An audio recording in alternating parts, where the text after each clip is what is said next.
पहुंच रही है। सभी आगंतुकों से निवेदन है कि कृपया सभा स्थल पर पहुंचे। अतिशीघ्र आज का हमारा ये कार्यक्रम प्रारंभ होने जा रहा है।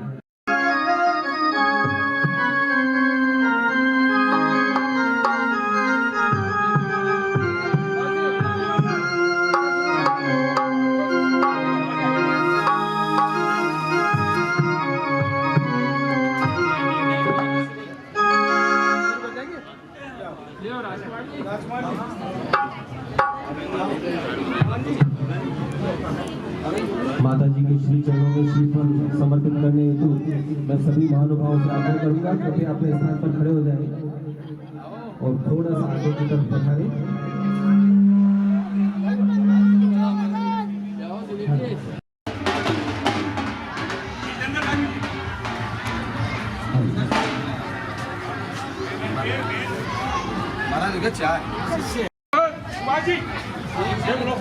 बोलिए गणियारी का 105वीं विभाश्री माता जी की, समस्त तारिका संघ की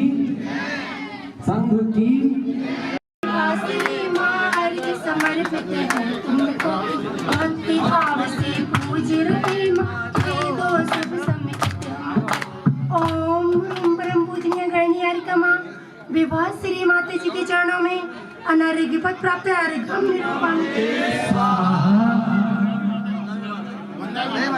वंदामी माता जी, वंदामी माता जी, वंदामी माता जी। कृपया यथास्थान विराजे। मेहनत बहुत करी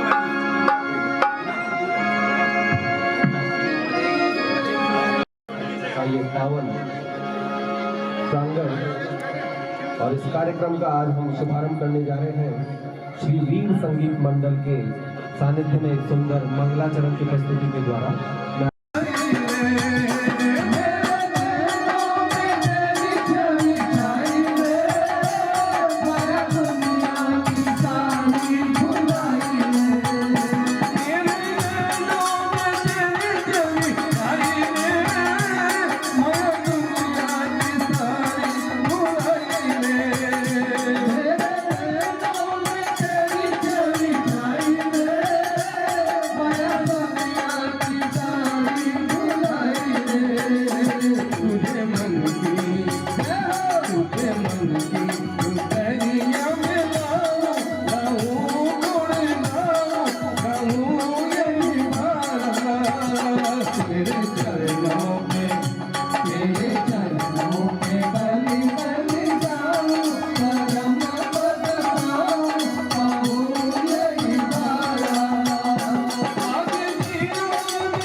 विराजमान है और साथ ही माताजी सहसंग भी विराजमान है। और इन पावन घड़ियों में किसको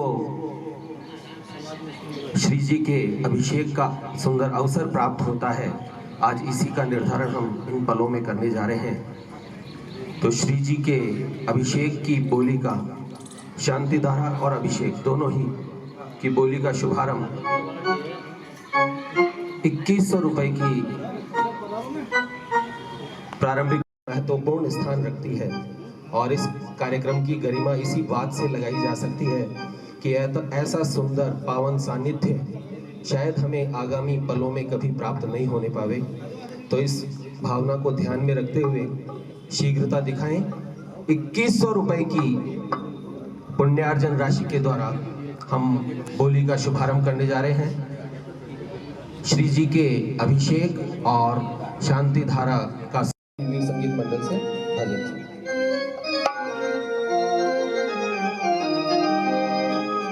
उसी का सूक्ष्म रूप ये धरती है जहां आज हम सभी विराजमान हैं। सम्मेद शिखर जी तीर्थंकरों की समाधि स्थल रही है और ये हमारे तीर्थंकरों के वही अनुगामी, वही मुनि श्रृंखला इस मिट्टी के अंदर उनकी समाधि स्थल यहाँ पर बना हुआ है। और ऐसी पावन धरती पर आज हम सभी विराजमान हैं, ये ही हमारे लिए अत्यंत गौरवमयी क्षण है। भाव है अति शीघ्रता दिखावे।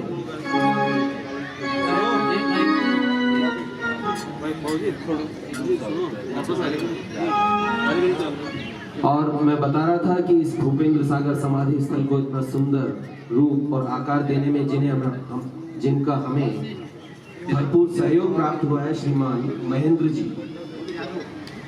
जी यादव, मैं सादर आमंत्रित करना चाहूंगा।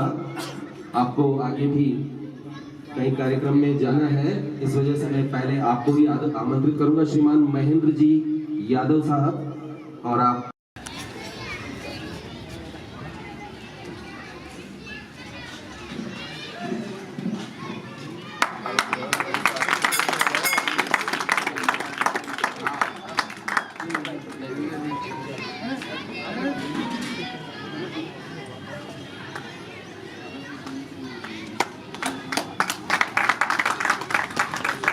इस सुंदर कार्यक्रम में पधारने के लिए आपका बहुत बहुत धन्यवाद यादव साहब।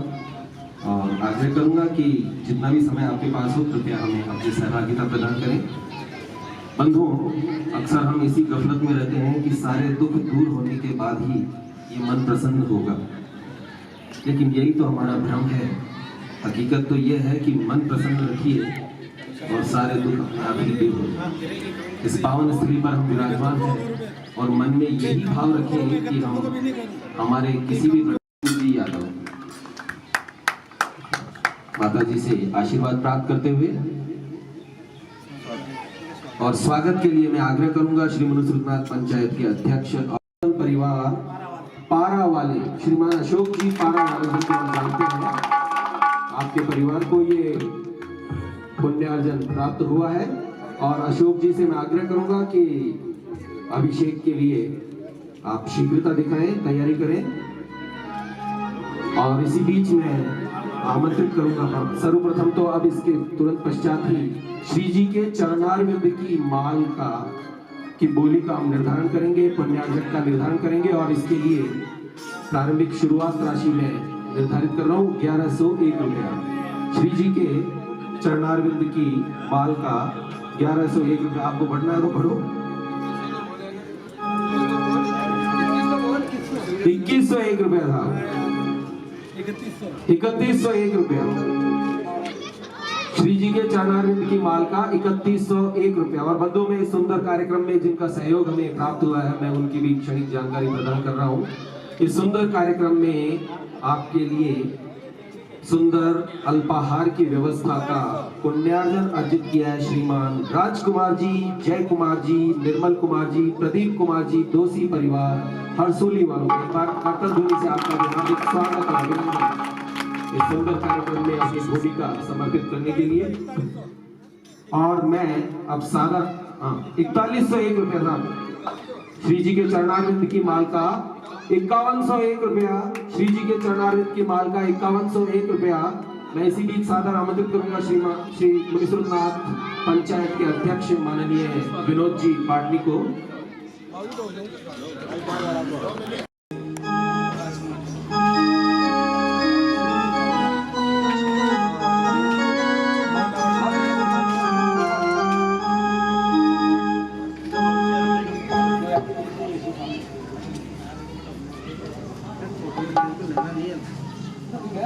इसको ही दबा ना बीच वाले को।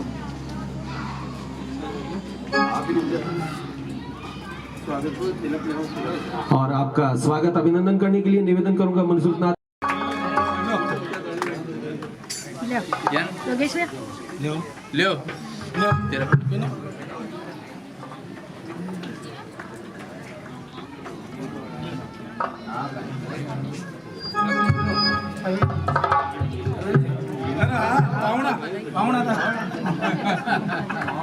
पावना है पावना के तो साड़ा जी है श्रीमान राजकुमार जी, जय कुमार जी, निर्मल कुमार जी, प्रदीप कुमार जी, दोषी परिवार हरसुली वालों का हार्दिक स्वागत और अभिनंदन। एक बार करतल ध्वनि से आपका हार्दिक स्वागत और अभिनंदन। अरे ऐसा हो गया ना आवाज में अरे एक ही बात है। और श्री जी के चरणारविंद की माल का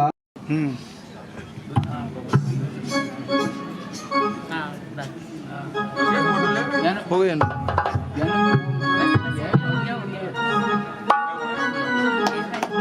भगवान की जय। आचार्य शांति सागर जी महाराज की जय। आचार्य वर्तमान सागर जी महाराज की जय। आचार्य विराग सागर जी महाराज की जय। बोलो गणनी श्रवणी आरिका 105 विवाह श्री माता जी की जय। समस्त आरिका संघ की जय। ये बोलो परम पूज्य मुनि 108 भूपेंद्र सागर जी महाराज की जय।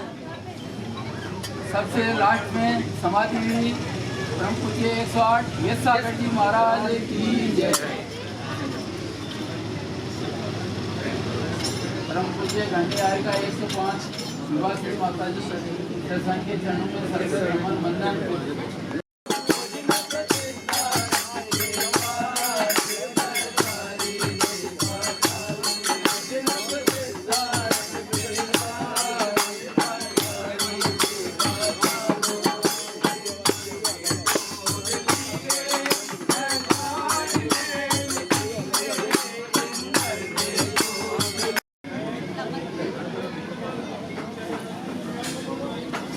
सन 1977 में आचार्य धर्मसागर जी महाराज का यहाँ पर विशाल संघ का चातुर्मास हुआ था और उसमें परम पूज्य 108 मुनि भूपेंद्र सागर जी महाराज की समाधि हुई।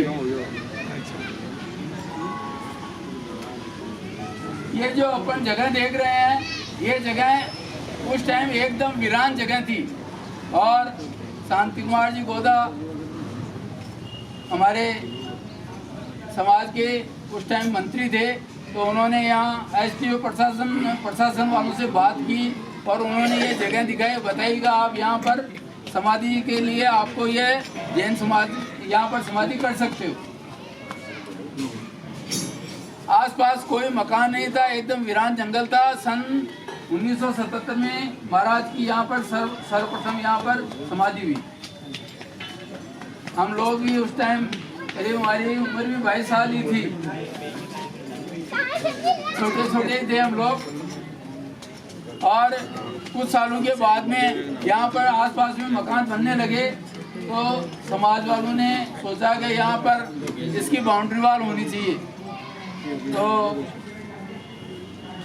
एक हमने नवयुग विकास समिति नाम की एक संस्था बनाई समाज में, जिसमें हम सब छोटे छोटे बच्चे ही थे और घर घर पूरे समाज में पानड़ी की।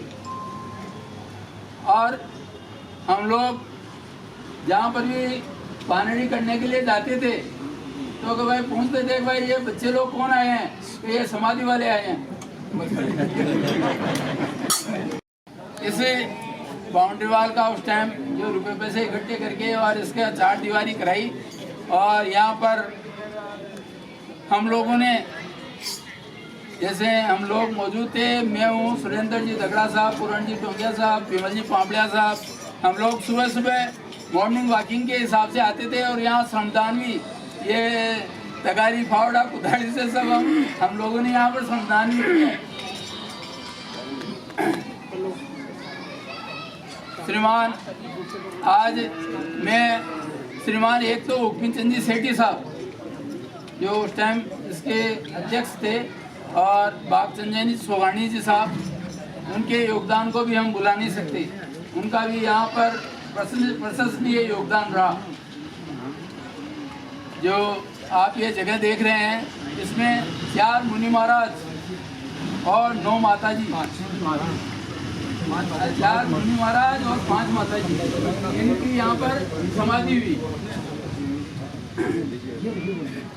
उन सभी महाराज एवं माता जी को हम सत नमन करते हैं।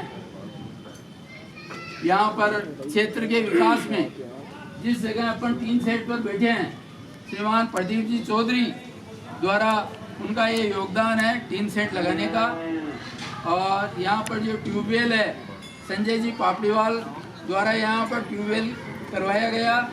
और जो पानी का हौज बना हुआ है, श्रीमान पारसमल जी, राजेश जी पांड्या द्वारा ये पानी के हौज का यहाँ पर निर्माण करा गया। हम आप सभी का बहुत बहुत आभार व्यक्त करते हैं। आगे ऐसी योजना है कि ये टीन सेट यहाँ तक है, आगे टेंट लगाने की जरूरत नहीं पड़े। तो यहाँ पर पूरा पीछे की दीवार तक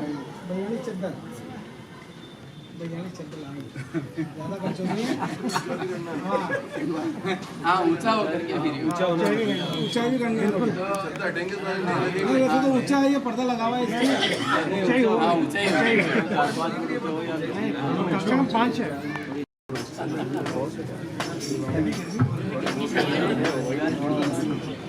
लियो धन्यवाद सर।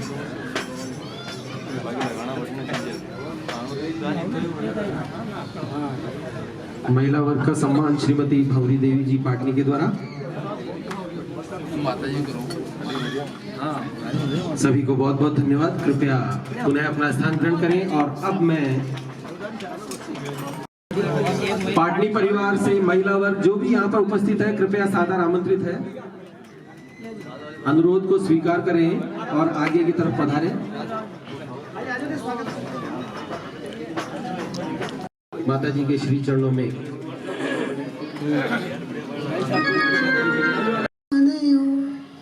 नालम यत्पदलंगनाय समः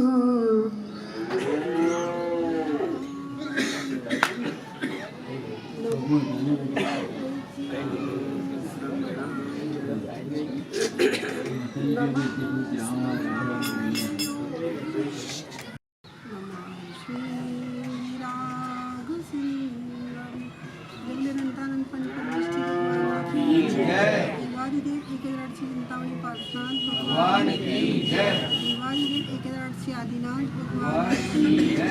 देवादिदेव एकनाथ से मुनि सुब्रतनाथ भगवान की जय।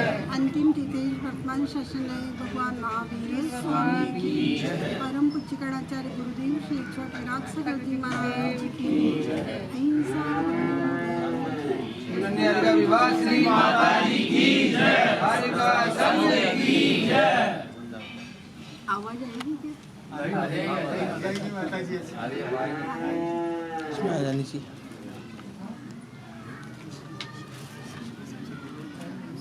भव्यात्माओं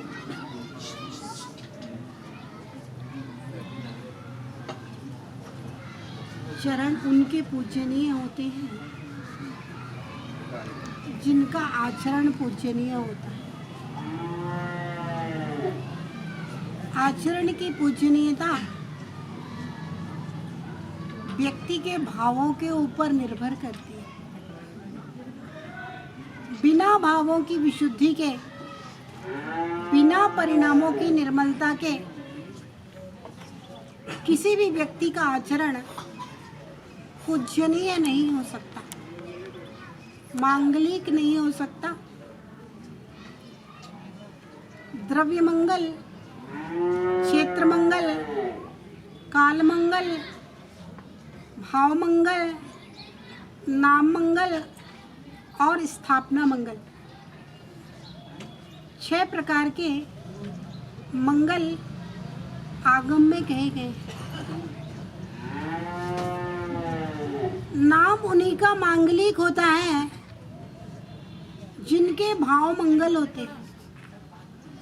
हर व्यक्ति अपने बच्चे का नाम राम रखता है, महावीर रखता है, अर्जुन रखता है, युधिष्ठिर रखता है। कोई भी व्यक्ति अपने बच्चे का नाम रावण और दुर्योधन और दुशासन नहीं रखता, कंस नहीं रखता। क्यों भाई? कंस शब्द ने क्या बिगाड़ा था? रावण शब्द ने क्या बिगाड़ा है? दुर्योधन शब्द ने क्या बिगाड़ा है? शब्द ने कुछ बिगाड़ा नहीं है। इन शब्दों की संज्ञा जिन व्यक्तियों को दी गई, उन व्यक्तियों का भाव मंगल नहीं रहा, इसलिए वे संज्ञा रूप शब्द भी अमंगल हो गए। स्थापना का तात्पर्य होता है किसी वस्तु में यह वह है ऐसी कल्पना करना, स्थापना। उन्हीं लोगों की स्थापना मांगलिक होती है जिनके भाव मंगल था, जिसके भाव मांगलिक थे। आज हम आदिनाथ भगवान की प्रतिमा की स्थापना करते हैं, भगवान महावीर की प्रतिमा की स्थापना करते हैं, लोगों ने राम की मूर्तियों की स्थापना की, क्योंकि इनके महावीर और आदिनाथ के, पारसनाथ के भावों में मंगलमय बना रहा, मांगलिक भाव रहे। इसलिए हम उन महापुरुषों के मूर्तियों की स्थापना करते हैं, क्योंकि उस स्थापना को देख करके मुझे उनके गुणों का स्मरण करके मेरा भाव मंगल हो जाए। मांगलिक नाम राम का और महावीर का इसलिए हो गया कि वह नाम जुबान पे आते ही, वे शब्द कर्णों में पड़ते ही, उनका आचरण और उनका भाव हमारे अंदर आता है, तो हमारा भाव मंगल हो जाता है। ध्यान रखना, क्षेत्र मंगल का कारण भी जिस क्षेत्र पे मांगलिक भाव वाला व्यक्ति आकर के विराज जाता है, जिस काल में तीर्थंकरों ने शुक्ल ध्यान किया, केवल ज्ञान की उत्पत्ति हुई, अथवा जन्म हुआ तीर्थंकरों का, अथवा जिस दिन निर्वाण हुआ, उसको हम दीपावली और निर्वाण महोत्सव पारसनाथ का मुकुट सप्तमी मंगाने लगे। जिस क्षण में भगवान पारसनाथ के ऐसे मांगलिक भाव हुए कि अष्ट कर्मों का क्षय करके सिद्धालय में विराजमान हुए, वह काल भी मंगल हो गया। और जिस स्थान पर बैठकर उनके भाव हुए, वह स्थान भी मांगलिक हो गया। और जिस तन में विराजी हुई आत्मा के वैसे भाव हुए, वह उनका तन भी मांगलिक हो। 6 मंगलों में से नाम मंगल, स्थापना मंगल, क्षेत्र मंगल, काल मंगल और द्रव्य मंगल, इन सब मंगलों में प्रमुख मंगल, इन सब मंगलों को मांगलिक बनाने का जो निमित्त है, वह होता है भाव मंगल। ये समाधि स्थल है। ध्यान रखना, जैन शासन की, जैन धर्म की सबसे कठिन और सबसे उत्कृष्ट यदि कोई साधना होती है, तो वह होती है समाधि की साधना। जो छपक संलेखना धारण कर लेता है, संस्तर पर आरूढ़ हो जाता है, उसके गुरु भी पीछे उठा करके उसको प्रणाम करते हैं। नमोस्तु करते हैं। आचार्य महाराज भी उस चपक के लिए नमोस्तु करते हैं, पिच्छी उठा करके। धन्य है ये जीव। ध्यान रखना, संसार के सारे त्यागों में सबसे ज्यादा कठिन त्याग होता है सोना चांदी से निष्प्रय होना सरल है, स्त्री पुत्रों से निष्प्रय होना सरल है। भगवती आराधना में आचार्य शिवार्य ने लिखा है, मरण कंडिका में आचार्य अमित गति स्वामी ने लिखा है, मूलाचार में आचार्य वट्टकेर स्वामी ने लिखा है, मूलाचार प्रदीप में आचार्य सकल कीर्ति महाराज ने लिखा है। धन संपत्ति से निष्प्रयता फिर भी सरल हो सकती है, स्त्री पुत्र कुटुंब से निष्प्रयता फिर भी सरल हो सकती है, लेकिन शरीर से ममत्व को त्यागना सबसे कठिन साधना होती है। साधक बनने के बाद में भी शरीर से ममत्व लगा रहता है, लेकिन जिस समय यह जीव चारों प्रकार के आहारों का त्याग कर देता है, आजीवन के लिए पता ही नहीं कितने दिन जीना पड़ेगा। आजीवन के लिए चारों प्रकार के आहारों का त्याग करके पंच परमेष्टि का स्मरण करने लगता है, सिद्ध परमात्मा के नाम का ओंकार के ध्यान में लीन होता है, वह अंतिम साधना सबसे कठिन साधना कही गई।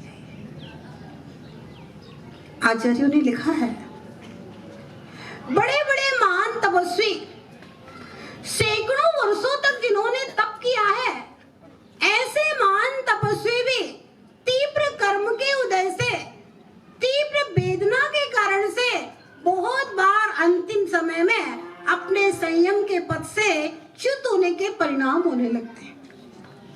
लेकिन गुरु निर्यापक आचार्य उनको सही संबोधन और उनकी सही सेवा शुश्रूषा करके उन्हें स्थितिकरण करके पंच परमेष्टि के ध्यान में लगा करके और योग्य संलेखना और समाधि कराते हैं। आचार्यों ने लिखा है, समाधि करने वाला और समाधि करने की सेवा करने वाला, समाधि कराने वाला और उस समाधि को देखने वाला भी, उस समाधि में किसी भी प्रकार का तन मन धन से किसी भी प्रकार से सहयोग प्रदान करने वाला व्यक्ति सातिशय पुण्य का बंध करता है और कई जन्मों के किए हुए, मूलाचार में कहा है कि असंख्यात संख्यात जन्मों के कर्मों के बंधन को वह चपक समाधि करके काट देता है। अगर एक बार किसी की संयुक्त पूर्वक समाधि होती है तो 7-8 भव से ज्यादा शेष नहीं रहते। व्रती बनकर समाधि हो जाए तब भी 7-8 भव से ज्यादा शेष नहीं रहते। और भैया अगर पंडित मरण हो गया, मुनि बन करके अगर संयुक्त पूर्वक उस जीव का मरण है तो 3-4 भव से ज्यादा और बहुत से बहुत 7-8 भव से ज्यादा उस जीव के शेष नहीं रहते हैं। तो जिन शासन की एक बहुत महान, उत्कृष्ट, बड़ी दुर्लभ और बहुत कठिन साधना है समाधि की साधना। कहते हैं कि प्रत्येक व्यक्ति को प्रतिदिन अगर आप अपनी गति संभालना चाहते हो, अगर आप अपनी अग्रिम गति संभालना चाहते हो, एक बात पूछे, मरने के बाद में कौन कहा जाना चाहता है? विनोद जी है? मोक्ष तो है नहीं पंचम काल में। अब बताओ, 4 ऑप्शन है, नरक, त्रियंच, मनुष्य और स्वर्ग। 5वां ऑप्शन अभी पंचम काल में नहीं। लक्ष्य हो सकता है, परंपरा से हमारा लक्ष्य निर्वाण की सिद्धि होना चाहिए, लेकिन वर्तमान में 4 ही ऑप्शन है। अब बताओ भैया कौन कहाँ जाना चाहता है? है। पंचम काल में पापी मनुष्य पैदा होते हैं। अपन भी पैदा हुए हैं ना तो पापी पैदा हुए। मनुष्य ही बनना है तो तीर्थंकर के काल में पैदा हो, कि मुनि बन करके तप करके निर्वाण की सिद्धि हो, है ना।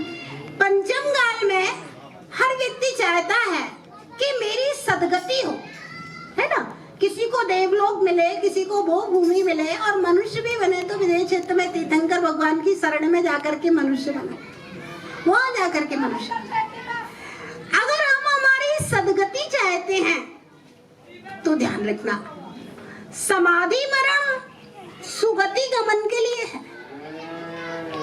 समाधि मरण सुगति गमन के लिए है। हम इन मुनियों के चरणों की वंदना करते हैं तो उन चरणों की वंदना करते हुए ये भाव आ लेना चाहिए कि हे भगवान, हमारा भी संलेखना पूर्वक मृत्यु। क्या होगा अंत समय में ये तो किसी को नहीं मालूम, है ना। जो भी होगा वो होगा, लेकिन अभी हम अपनी समाधि की भावना भाके भैया, प्रत्येक श्रावक को प्रतिदिन समाधि भावना जरूर पढ़ना चाहिए। छोटी वाली पढ़ लेना दिन रात मेरे स्वामी, एक छोटी सी समाधि भावना पढ़ के नौवार नमोकार मंत्र अपनी समाधि की मंगल भावना के लिए, और जितने भी समाधि स्थल से जहां जहां से भी समाधि सुमने हुए हैं उन सबको प्रणाम कर लेना, नौवार नमोकार पढ़ के उनकी वंदना कर लेना। अगर रोज रोज आप ऐसी वंदना करते रहे, समाधि भावना करते रहे, तो कहते हैं ना, बैंक में अगर आप 10 रुपए भी रोज जमा करोगे तो, अगर आप 5 रुपए भी अजीत भैया रोज जमा करोगे बैंक में, है ना, तो बहुत बड़ा बैंक बैलेंस आपका हो जाएगा। अगर आप प्रतिदिन 2 मिनट 5 मिनट भी अगर आप छोटी सी समाधि की 4 लाइनें पढ़ के 4 पंक्तियां बोल करके अगर आप जितने भी समाधिस्थ मुनि महाराज हुए हैं उन सबको नमस्कार करके नौवार नमोकार पढ़ोगे तो रोज रोज का थोड़ा थोड़ा सा पुण्य का संचय भी आपकी मृत्यु के समय, अंत समय में महान फिक्स डिपॉजिट की तरह महान पुण्य उदय में आ जाएगा। और ये एक नियोग होगा, निमित्त होगा कि आपके हो सकता है आपका जिस समय अंत आए कोई मुनि महाराज आपके गांव में हो, या हो सकता है आप किसी तीर्थ पे हो, या हो सकता है आप किसी मुनि के शरण में चौका लगाने गए हो, है ना, आप किसी की वंदना करने के लिए गए हो, और वहां का आप पर यदि आपका अंत होता है तो नियम से समाधि मरण और सुगति में गमन का निमित्त होगा। ध्यान रखना। कई कई बार देखा जाता है बहुत बड़े बड़े धर्मात्मा होते हैं लेकिन उनका अंत बिगड़ जाता है, और कई कई बार ऐसा होता है कि व्यक्ति के लिए ऐसा नियोग, ऐसा संयोग और ऐसे भाव होते हैं विनोद जी कि मालूम ही नहीं था कि अंत समय में ऐसा नियोग और ऐसा संयोग हो जाएगा कि समाधि से मरण हो जाएगा। माता जी, पारस जी पांड्या की मिसेज है ना, वहाँ आचार्य वर्तमान सागर जी महाराज के पास ही 13 भाई हो। अभी अपने संग में स्वतंत्र भैया जी है, पिछले साल उनके पापा जी थे तो वो विनिश्चय सागर जी महाराज जी को हार दिए।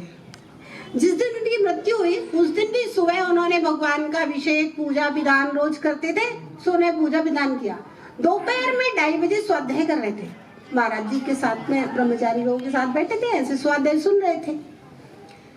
तो सुन रहे थे तो अचानक उनका स्वास्थ्य थोड़ा सा खराब हुआ, तो महाराज जी आए, बोले थोड़ा पानी वानी पिला दो, और एकदम उनकी बोलती बंद हो गई। बोलती बंद हो गई तो महाराज जी ने कहा एक बार डॉक्टर के यहाँ ले जाओ, और बस डॉक्टर के यहाँ ले गए। डॉक्टर साहब ने कहा ये तो खत्म। हाँ, मतलब एक दिन पहले तक आहार देना, जिस दिन मृत्यु मतलब आधा घंटे 2:30 बजे की बात तबीयत खराब हुई और 3:15 बजे तो बैठे बैठे मतलब। तो ये ऐसे नियोग होते हैं। अगर हम अभी से समाधि भावना करेंगे, रोज आप समाधि भावना पढ़ोगे, नौवार नमोकार बोलोगे, समस्त समाधिस्थ मुनियों का कर्तिकर्म करोगे, प्रणाम करोगे, तो आपका थोड़ा थोड़ा सा पुण्य इतना संचय हो जाएगा कि अंत समय में पता नहीं कैसा नियोग हो, संयोग हो कि कोई ना कोई साधु का समागम मिले और आप बैठे बैठे ऊपर चले गए।